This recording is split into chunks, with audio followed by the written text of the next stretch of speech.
lagi. Hari ini kita akan bincang soalan bahagian C nombor 8. Okey, cuba tengok soalan. Dia minta kita selesaikan. Okey, di sini selesaikan maksudnya kita kena cari nilai V. Okey, jadi ini adalah persamaan dia. Okey, cuba tengok ada berapa V dalam persamaan ini. Okey, dan mereka adalah sebutan serupa, spesies yang sama. Okey, jadi kita akan kumpulkan sebutan serupa di satu tempat. Jadi saya akan kumpulkan negatif 3V ke hadapan supaya dia boleh bersama dengan V. So, bila saya hantar dia ke depan, negatif akan jadi positif. So, 12 pula saya akan buang dia ke belakang.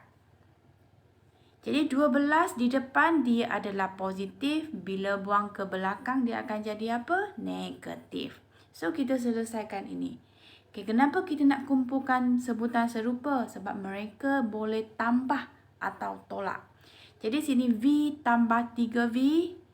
1 violin tambah 3 violin. Ada berapa violin? 4. Jadi 4 violin bersamaan dengan negatif 12. Okay, sekarang saya nak cari V. Jadi saya kena buang 4 pula. Saya kena tengok apakah hubungan 4 dengan V. Kalau dia susun dekat macam ini, maksudnya 4 kali atau darab V. Jadi darab bila kita hantar ke belakang, dia akan jadi apa? Bahagi. Jadi V sama dengan negatif 12 bahagi 4. Jadi kita akan dapat negatif 3. Jadi di sini, maka yang pertama bila kamu boleh tunjukkan 4V sama dengan negatif 12. Maka kedua, okay, you akan tunjukkan V itu sendiri adalah negatif 3. Kita tengok soalan kedua pula. Diberi satu persamaan garis lurus. Ini kita baru je habis bab yang terakhir. Cari kecerunan. Jadi jika kamu masih ingat lagi, kalau kita nak cari kecerunan, dia pastinya berada di kedudukan M. Ini adalah persamaan am untuk garis lurus. Jadi kita kena susun dulu 2x tambah y sama dengan 7 kepada formula am ini. Jadi cuba tengok huruf yang berada di depan sama dengan kita ada 2x dengan y. Jadi y kita kekalkan sebab dia memang di depan. Jadi 2x saya kena hantar ke belakang. Okay, bila saya hantar ke belakang, dia akan jadi negatif 2x. Okay, dan 7 itu kita biarkan dia kekal di sana tambah 7. Jadi last kita sudah nampak M dia, iaitu negatif 2. Jadi kecerunan kita adalah negatif 2. Okay, jadi K1 bila kamu susun dalam persamaan am dan N1 bila kamu sudah dapat keluarkan N daripada persamaan. Okay, kita tengok B pula. Okay, B dia minta kita lukis imej segi empat EFGH pada garis pantulan PQ. Jadi pantau, okay, dari sini ke sana. So macam mana kita nak lukis imej bagi pantulan? First step, okay, kita panjangkan dulu semua buju dengan berserenjang dengan garis pantulan itu. Jadi macam inilah yang terputus-putus ini. Semua berserenjang dengan paksi pantulan. Kemudian kita akan cari jarak yang sama dan di situlah kita sudah boleh dapat imej bagi setiap titik itu. Okay, kita buat step by step. Yang pertama saya nak cari imej untuk F dulu, iaitu F prime. Saya panjangkan, okay, F kepada PQ secara berserenjang. And then saya kira F sampai ke paksi berapa unit? 5. So, saya akan ulang sekali lagi di sebelah sana dengan unit yang sama. Di situlah kita akan jumpa F prime. Itulah titik F prime. Okay, sekarang kita nak cari G prime pula.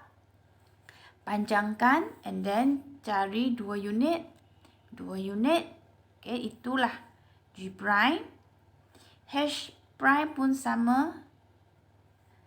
Okay, jangan lupa kita ada E lagi. E sampai ke paksi adalah okay, 6 unit.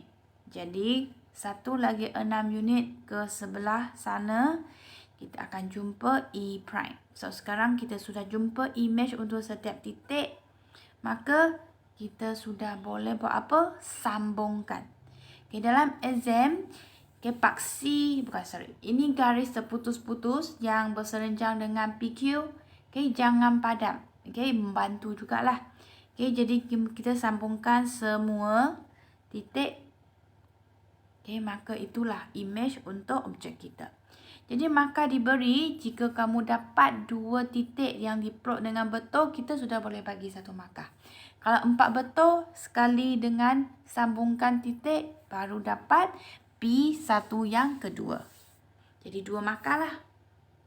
Okay, kita tengok C, soalan yang terakhir. Okay. Raja menunjukkan sebatang tiang bendera. Setiap pagi Syarif menaikkan bendera itu. Terdapat jurang antara bendera dengan the top of the tiang. Soalan dia diberi sudut dongak. Sudut dongak adalah dari bawah ke atas. Dari titik L ialah 55 darjah. Berapa ketinggian maksimum. Jadi ketinggian gitu kita mesti tolak dengan 10 cm kan? Ya. Jadi kita susun semula. Okay, kita tengok dulu sudut dongak dari titik mana. Di situlah sudutnya berada. Jadi pastikan dia mempunyai garis lurus. Jadi L sudah berada di garis lurus. Di situlah kita akan membina sudut dongak naik ke atas. Jadi kita sambungkan L dengan N. Itulah sudut dongakkan kita iaitu 55 darjah. Okay, kita teruskan. Kalau kita nak cari okay, tinggi tiang itu, kita kena tahu okay, NK terdiri daripada 2 bahagian. Tinggi tiang kita nak bahagian bawah saja. So, bila kita dapat NK, kita kena tolak lagi jurang itu iaitu 10 cm. Okay, saya terus tukar kepada meter iaitu 0.1 meter. So, sekarang kita akan selesai dengan guna teorem nisbah trigonometri. Jadi, pastikan jawapan kita dalam 2 tempat titik perpuluhan. So, first step, cari dulu sisi yang terpanjang di depan sudut tegak. Nah, inilah H. Tak ada maklumat. Kemudian kita akan cari okay, sisi di depan sudut, iaitu O. O adalah sisi yang kita nak cari, iaitu NK. Kemudian kita tolak 0.1 meter, kita akan dapat tinggi bendera. And then kita ada satu lagi LK, itu adalah A. So, apa yang kita dapat? Kita ada A, kita nak cari O. So, kalau kamu masih ingat lagi, tuah kasar, sekarang kita jumpa apa? Ada O dengan A, kita jumpa tuah. Jadi, kita akan susun dalam bentuk tangent bersamaan dengan O per A. Jadi, tangent, salin tangent, and then masukkan sudut iaitu 55 darjah. O, kita nak cari. A, masukkan 6 meter. And then kita selesaikan, maka O bersamaan dengan tangent 55 darjah kali 6 meter. Dapatlah 8.5689. Okay, saya galakkan you all tulis dalam 4 titik perpuluhan dululah. Okay. And then barulah kita nak cari tinggi bendera, tolak 0.1 meter. Jadi kita akan dapat 8.4689 meter. Tukar kepada 2 tempat perpuluhan.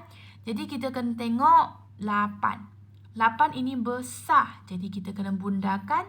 Barulah kita dapat 8.47 dalam 2 tempat perpuluhan. Jadi ini 3 markah. Markah pertama bila kamu dapat ini. Bila sudah dapat tahu nak guna tuah. Yang kedua bila kamu tolak dengan 0.1. Yang ketiga, bila kamu dapat jawapan sebenar. Okay, jadi itu sahaja untuk hari ini. Tak perlu salin soalan. Okay, tunjukkan jalan kerja dan jawapan tepat sahaja. Dan snap gambar sekurang-kurangnya 8A dan C untuk disemak. Itu sahaja. Sekian, terima kasih.